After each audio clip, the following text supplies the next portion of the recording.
بسم الله الرحمن الرحيم. وَلَقَدْ خَلَقْنَا الْإِنسَانَ فِي كَبَدٍ. Human beings were made in toil and labor and difficulty. Whether you believe in Allah or not, you will still have challenges in life, yes or no? Whether you believe in Allah or not, it's still going to be tough to make a living. It's still going to be tough to battle a sickness, you know? This life, it's not like for believers, they get luxury and disbelievers get difficulty. No, Allah made all human beings in struggle. That's what He said. If you could go through this struggle with Iman, then you will have the best of this life. And while you are making the best of this life, you'll be making the best of the next life too. You'll get a kind of peace nobody else enjoys. You're sick and the disbeliever is sick. But in your sickness, you still find peace and they find no peace. You're in financial trouble, they're in financial trouble. Exactly the same kind of trouble, exactly the same kind of hunger, but your heart is still at ease. Allah is still giving you tranquility. Allah is still rewarding you. Allah is still protecting you, and they're miserable. You made this life worse for yourself too. And on top of that, you missed out on the next life. خَسِرَ الدُّنْيَا وَالْآخِرَةِ. This is why we ask Allah, رَبَّنَا آتِنَا فِي الدُّنْيَا حَسَنَةً. The qualification of hasana means, when you ask Allah for good things in this life, it means good on the outside and good on the inside.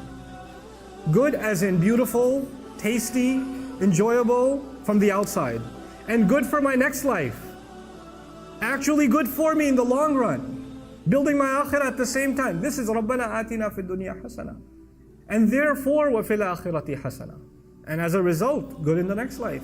Something that's beautiful and good on the inside as well. So Allah Azza wa Jalla says He lost this world and the next. ذَلِكَ هُوَ الْخُسْرَانُ الْمُبِينُ. That is the ultimate loss. The Quran uses 3 words for loss. Allah Azza wa Jalla uses khusr. إِنَّ الْإِنسَانَ لَفِي خُسْرٍ. He uses khasaran and He uses khusran. And khusran is a masdar, sighatul mubalagha, the worst kind of loss. The worst imaginable loss. Of all the kinds of loss Allah talks about, the worst of all losses is this one. Somebody who was actually a believer and lost their faith when times got tough.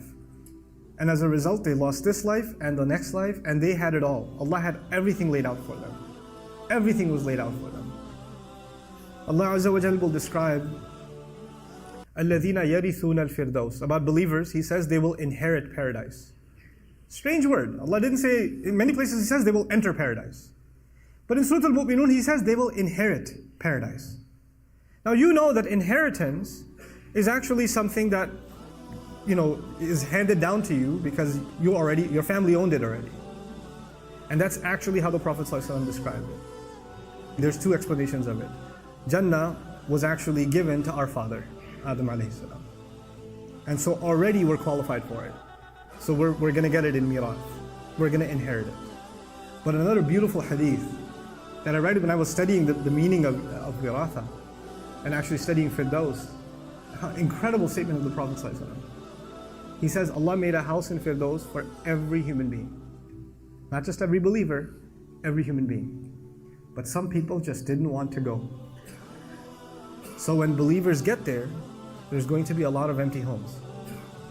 And so they're going to inherit those homes. The house Allah has built for you and the house Allah has built for me is already there. The expectation from Allah for you to enter the highest place in Jannah is already there.